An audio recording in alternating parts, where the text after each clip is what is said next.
Hello, my name is Austin Habish, the founder of Think Catholic, and you're listening to the Summa Theologiae podcast, where we study St. Thomas Aquinas' Summa Theologiae in a way simple and insightful for anyone to understand. The Summa Theologiae podcast is brought to you by Think Catholic. Taking 2 questions of the Summa a day, we'll seek to summarize St. Thomas's responses, discovering the brilliance of Aquinas and his Catholic faith is day 303. So let's get started. We're covering today questions 91 and 92 of the supplement to the Summa, that is, of the quality of the world after the judgment, and of the vision of the divine essence in reference to the blessed. The translation that I always use in these podcasts is the one generously provided to me by Ave Maria Press, a 5-volume set translated by the Fathers of the English Dominican province, which you can now get at a discounted price by typing in the code SUMMA10. And so here we go. Article 1, whether the world will be renewed, according to Scripture articulated by St. Peter. According to his promise, we wait for new heavens and a new earth in which righteousness dwells. Thus we should expect a renewal of the earth. And it is fitting this would be the case, not only to have a suitable and glorious world for the glorious bodies of the saints, but also so that along with the internal spiritual union with God that the saints have in their intellect and will, man's senses may partake as much as they can in the goodness and glory of God by being satiated by that goodness and glory, apprehending it with the senses. To quote St. Thomas on this point, he writes, "The carnal eye, however, will be unable to attain to the vision of the essence, the divine essence, wherefore that it may be fittingly comforted in the vision of God, it will see the Godhead in its corporeal effects, wherein manifest proofs of the divine majesty will appear, especially in Christ's flesh, and secondarily in the bodies of the blessed, and afterwards in all other bodies.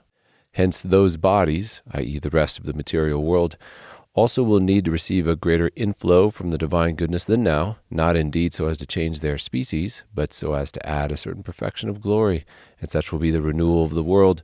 Wherefore at the one same time the world will be renewed, and man will be glorified." And lastly, I would be remiss without also pointing out that in this article, St. Thomas gives a shout out to the belief of a kind of natural development in creation from the beginning of the world unto all the diversity found within it until the end of time, which we covered in the first volume, but Aquinas argues here that everything God has made down here existed in some way in the beginning which other species could then come from.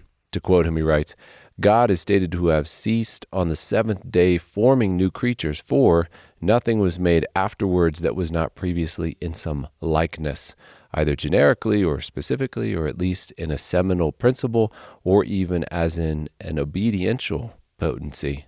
Article 2, whether the movement of the heavenly bodies will cease. Movement is for the sake of rest, just like desire is for the sake of joy and tranquility. Thus, St. Thomas concludes in this article, all movement is for some end, but all movement for an end ceases when the end is obtained. Therefore, either the movement of the heavens will never obtain its end, and thus it would be useless, or it will cease at length. Further, rest is more noble than movement, because things are more likened to God, who is supremely immovable, by being themselves unmoved. Now the movement of lower bodies terminates naturally in rest. Therefore, since the heavenly bodies are far nobler, their movement terminates naturally in rest. Article 3, whether the brightness of the heavenly bodies will be increased at this renewal. Also answered briefly by Aquinas. The beauty of the heavenly bodies consists chiefly in light, where it's written in Ecclesiasticus chapter 43, "The glory of the stars is the beauty of heaven. The Lord enlighteneth the world on high." Hence the heavenly bodies will be bettered, especially as regards their brightness. But to what degree and in what way this betterment will take place is known to him alone who will bring it about. Article 4, whether the elements will be renewed by an addition of brightness.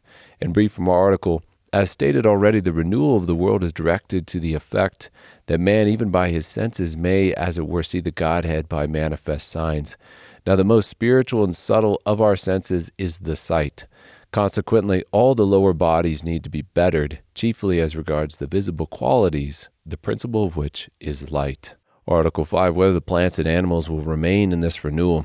St. Thomas is of the opinion that plants and animals will not be in the new heavens and new earth, because they were made for man's sake, as Genesis teaches us, chapter 9. "Every moving thing that lives shall be food for you, and as I gave you the green plants, I give you everything." And man will not need food in the new world to supply for some physical deficiency in him. Plus, animals do not have a completely immaterial faculty, the mind, like the mind, which by not being material cannot be separated from the soul, making both the mind and the soul incorruptible. Therefore, on account of having no incorruptible principle in them, St. Thomas does not think they will be in the state of incorruption. However, this line of arguing would cause problems for why he thinks that the sun and moon would endure. Aquinas doesn't notice this because his cosmology holds the luminary bodies to be of a unique kind of matter, which I don't believe he would hold if he was alive today. In short, I think the first of Aquinas' arguments here is the more convincing one, although, what if, to manifest the divine goodness in a multitude of ways, God did create all sorts of living things in the new heavens and new earth? But that's just a personal thought. That is not in the text here. We move then to question 92 of the vision of the divine essence in reference to the blessed, Article 1, whether the human intellect can attain to the vision of God in his essence. These articles were also covered in the first volume of the Summa as well, and there is an incredible amount of text here refuting bad answers to this article, this question.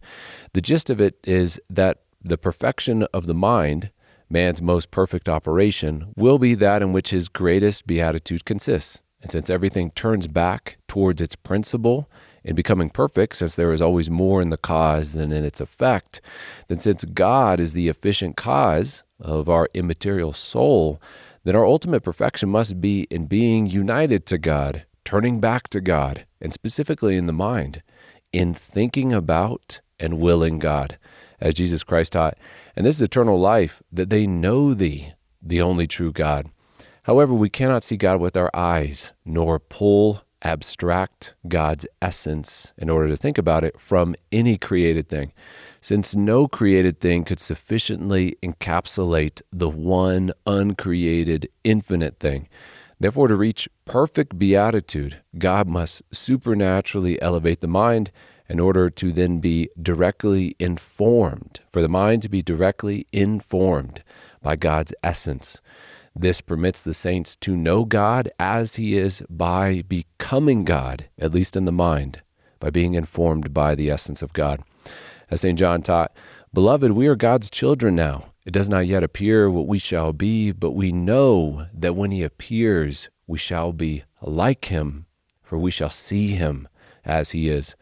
In conclusion, by God's grace, man can be elevated to the vision of God in his essence. For more on that, see day 7 of this podcast. Article 2, whether after the resurrection the saints will see God with the eyes of the body. In a word from our article, since then sight and sense will be specifically the same in the glorified body as in a non-glorified body, it will be impossible for it to see the divine essence as an object of direct vision, yet it will see it as an object of indirect vision, because on the one hand, the bodily sight will see so great a glory of God in bodies, especially in the glorified bodies, and most of all, in the body of Christ.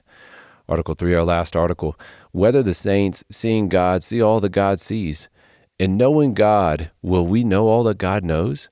This will not be the case, because such would entail total comprehension of God, which is not possible for the created intellect to get its mind around in the one moment, the infinite, uncreated God. Yet we will still truly know God as he is, and we will know all to that which our natural desire corresponds, and much more. As the apostles said to Jesus in the Gospel of John, "Lord, show us the Father, and we shall be satisfied." To quote St. Thomas here, bringing our episode to a close. And again, if you want to know more on this topic, feel free to jump back to day 7 of this podcast. St. Thomas writes, "Others say that although they see God in his essence, do not see all that God sees, because they do not comprehend the divine essence. For it is not necessary that he who knows a cause should know all its effects, unless he comprehend the cause, and this is not in the competency of a created intellect. The desire of the saints to know all things will be fulfilled by the mere fact of their seeing God, just as their desire to possess all good things will be fulfilled by their possessing God. For as God suffices the affections in that he has perfect goodness, and by possessing him we possess all goods as it were, so does the vision of him suffice the intellect." And with that, we finish another episode. We have just finished covering questions 91 and 92 of the supplement to the Summa, that is, of the quality of the world after the judgment and of the vision of the divine essence in reference to the blessed. My name is Austin Habish with Think Catholic, and I cannot wait to see you tomorrow.